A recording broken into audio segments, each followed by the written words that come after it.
It wasn't the winds that had brought them, even though the tumbleweeds might tell you so. It wasn't the promise of utopia and the lush green expanses they were to know. It was a secret, kept guarded from prying eyes. Come to Hanford, my boy, with victory and great too as the prize. So they came from all corners of the country, without a need for reason of their chore. After all, it was for the good of their country, and the means to end the war. With dust a-flaring and heat a-blaring, they toiled under the desert sun. Each day the community grew, until the newspapers cried they'd won. Then as quick as the winds and the tumbleweeds blew, the town and the workers were gone. For the job was done, at least for the moment, and it was time to settle or move on. The barracks, the bunkers, the trailers, the lines, nothing was left but the dust. Yet on any clear night, as the wind blows, listen, for you may hear it call, Hanford or bust.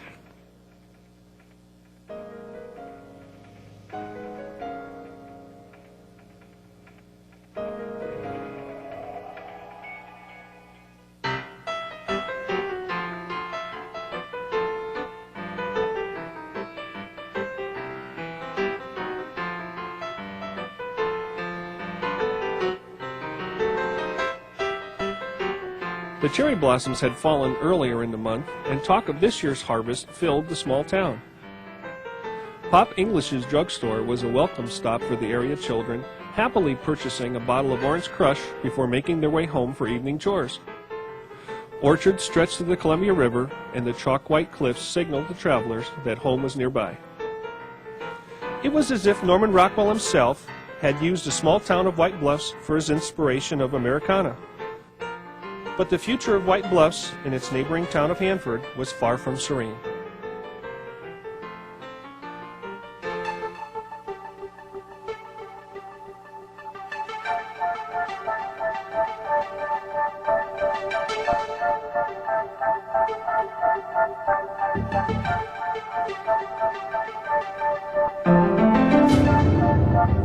It was March 1943, and 1,500 landowners found their lives turned upside down as letters of condemnation ordered them to evacuate their homes, no questions asked.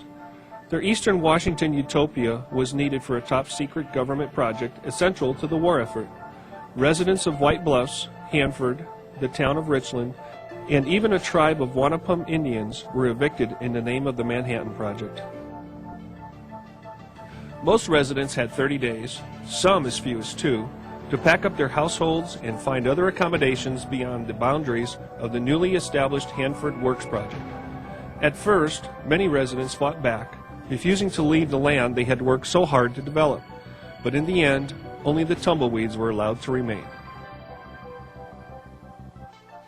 It was only months earlier that a small group of men, led by Lieutenant Colonel Franklin Matthias, had surveyed the area and found it suitable as a place to support the construction and operation of a plutonium processing plant, the substance needed in the assembly of a nuclear bomb.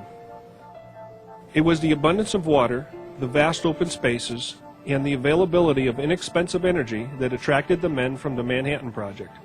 Colonel Matthias was chosen to oversee the Hanford Works Project, an endeavor that would turn the tiny town of Hanford into a camp that would soon accommodate more than 50,000 people.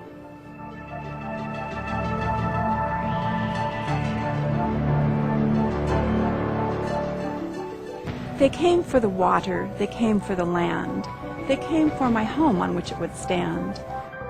It was for the war effort, or so they would say. No choice could be made, they would not let us stay. The bulldozers came, the crops went down. Barely a memory was left in Hanford town. No time for regret. Now lift up your chin, for it's the war we go, boy, and the war we will win.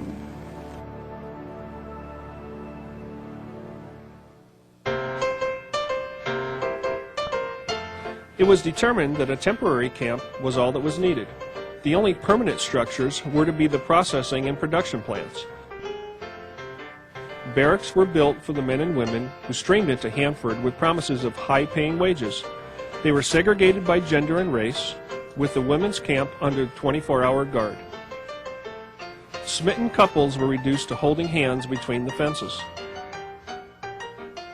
Those lucky enough to bring their home in tow, or to rent one of the few government trailers available, found cozy, or to most, cramped accommodations at the Hanford Trailer Park. And apparently it was started actually before the people in the Hanford town site even knew what was happening. There was survey work and other things going on. I imagine there was some pretty interesting speculation at that point what was happening. But little did we ever know or realize what we were at the beginning of. Had no idea. Well, we knew those people were leaving. Yes, we did. Because there were some houses where the people had already gone. And like I said, their chickens were running in the front yard. There were kids' tricycles and wagons in the front yard, and the houses were empty. But the amazing thing to me is between the construction camp, or the workers, both the single, male and female, and the families, they created this 51,000 person city with essentially all the services you need to keep that many people reasonably healthy and comfortable, you know, in a wartime situation. So you saw every kind of trailer you could think of. You know, in those days, trailers were built like for recreation purposes, and somebody got onto this construction whatever and epidemic and started building trailers that people bought and moved out here. Some of them were manufactured trailers, and some of them were homemade trailers, because, you know, a lot of people, everybody wanted their family there, and that was the only way they could have their family there, because they were just building Richland, you know, and so there wasn't any housing there at that time.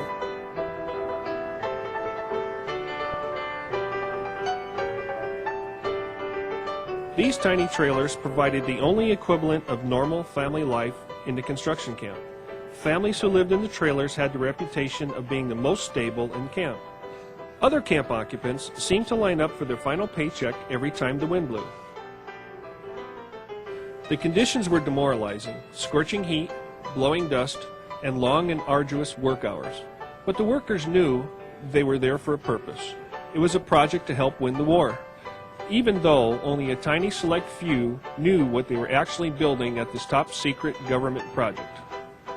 The Hanford camp was a place kept so secret that even the amount of beer consumed by its residents couldn't be disclosed for security reasons.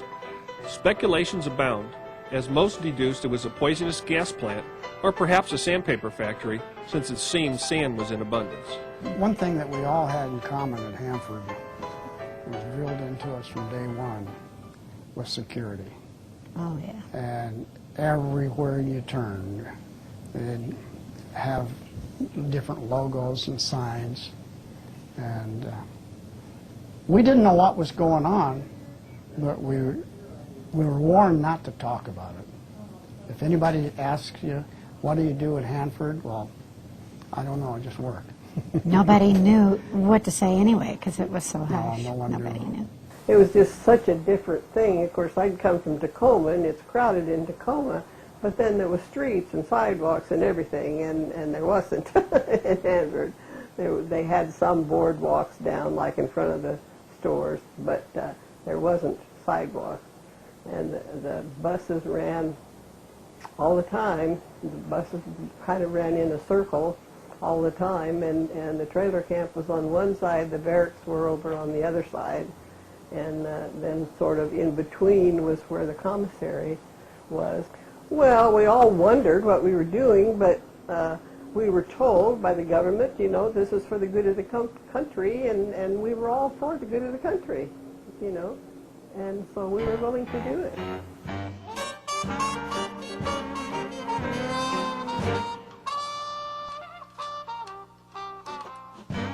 The trailer park itself was set up as a fully functional city. At its peak, it boasted more than 13,000 residents. Each camper was provided a 40-foot by 40-foot or, depending upon location, a 25-foot by 40-foot lot. Each lot was equipped with a water faucet, a wooden